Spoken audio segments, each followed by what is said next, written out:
presenting oil in the Arctic Wildlife Refuge. So here's an overview of our topic. The Arctic Wildlife Refuge is home to an abundance of wildlife like polar bears and caribou, which is the region's indigenous communities rely on and hold sacred. But billions of barrels of oil may lurk beneath the icy surface, making the refuge a target for oil companies and pro-industry politicians. So where is this refuge and why is it so important? So the Arctic Refuge, it's in Alaska. It's in the northeastern corner of the United States of Alaska, the state of Alaska.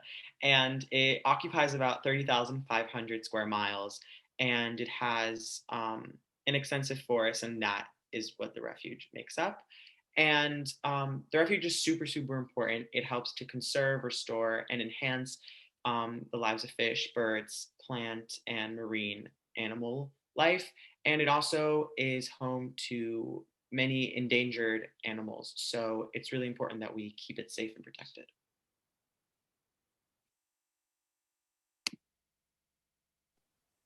How does oil relate to the Arctic? So what happens when oil spills occur? Oil usually spreads out rapidly across the water surface to form a thin layer that we call an oil slick. As the oil continues spreading, the layer becomes thinner and thinner, finally becoming a very thin layer called a sheen, which often looks like a rainbow. So why is it so difficult for this to be done in the Arctic? So the Arctic is obviously huge. It's in a really remote location, and the extreme weather conditions, along with the lack of infrastructure and help for response when there's an oil spill, makes drilling in the Arctic extremely dangerous because of the effects that it can have. And again, the lack of protections that are there to help clean up an oil spill and provide service for the animals that are affected. How do how do oil spills affect different animals? Contact with oil would kill polar bears and impact the entire food web of the Arctic ecosystems. Oil destroys the insulating ability of fur-bearing animals such as sea otters and the water repellency of birds' feathers, thus exposing these creatures to the harsh elements. Without the ability to repel water and insulate from the cold, birds and mammals would die from hypothermia. So how is oil extracted? Drilling of oil happens in two phases. So one is you drill down below the water table, and you encase it with cement just to make sure that there's no soil contamination. And then you start the drilling process.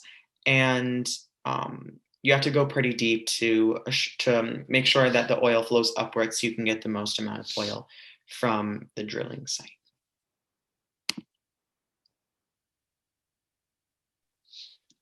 Okay, so we're going to be talking next about polar bears specifically. In 2008, the polar bear became the first vertebrate species to be listed under the U.S. Endangered Species Act as threatened due to predicted climate change.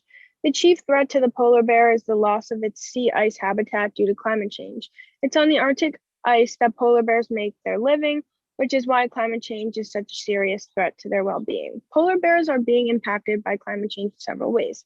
As sea ice disappears for longer and longer periods during the late summer, polar bears are left with insufficient time to hunt.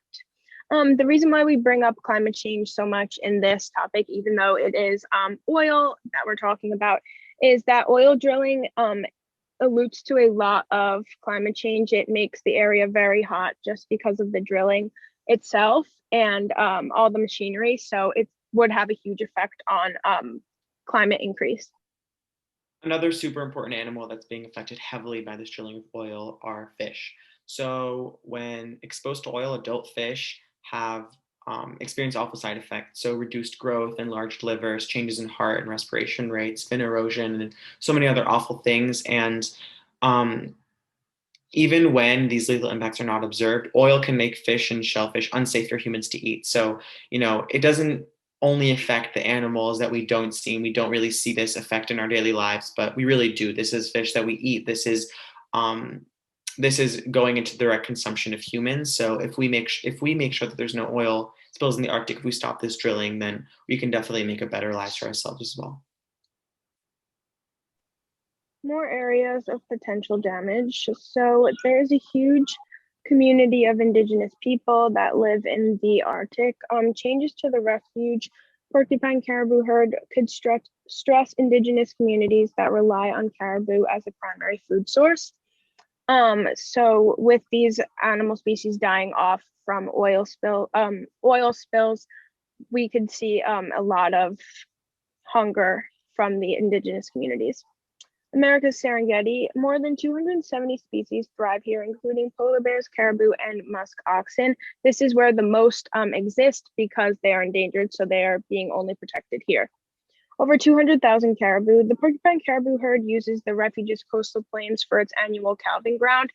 Without this area being nice and icy and cold and snowy, we would have none of that at all.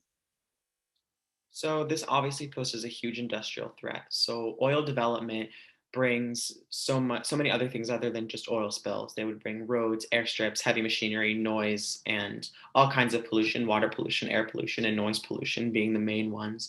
So obviously this is much greater than just oil spills and how it affects animals. So this damage to the refuge fragile tundra and ecosystem and would disrupt old age migration and denning patterns for caribou, polar bears, and other animals. So this again goes beyond just polar bears and caribou, goes beyond just oil spills. It really has a full effect on the Arctic. Here's the action that's been taken so far. While Congress had been busy greasing the wheels for drilling, the 2016-2020 administration had taken illegal actions to fast track a lease sale and the start of the drilling.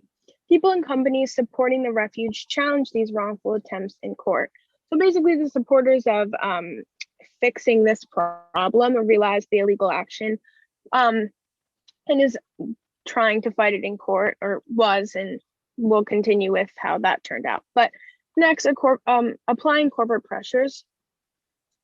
An import arm of defense was to pressure oil and gas companies not to develop in the Arctic refuge. Already pressure from indigenous activists, the public, and organizations, including the Wilderness Society, have led 5 of the United States' 6 largest banks to announce they will no longer finance oil drilling in the Arctic refuge. So because they were failing getting support from the government to fix this problem, they took it up straight with the gas companies and asked them directly to not drill in these areas because the government was allowing it, but if they didn't, it would solve the problem.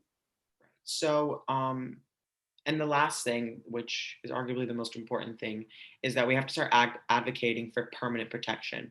It's obviously amazing that we're putting a pause to this oil drilling, and this may continue in the future, but it's really imperative that we understand that without permanent protection, nothing will really change in the future. So advance national legislation to permanently protect the refuge for generations to come while recognizing it's important to nearby indigenous communities is the most important. In doing so, the threat of all drilling will end once and for all. So obviously without change now, there won't be change in the future, and that's what we really need. And if you need any more resources to learn more about this, we've provided them. It's extremely important that we learn and understand the threat that oil drilling poses to the Arctic and obviously to the whole world, because it really is a full experience world problem.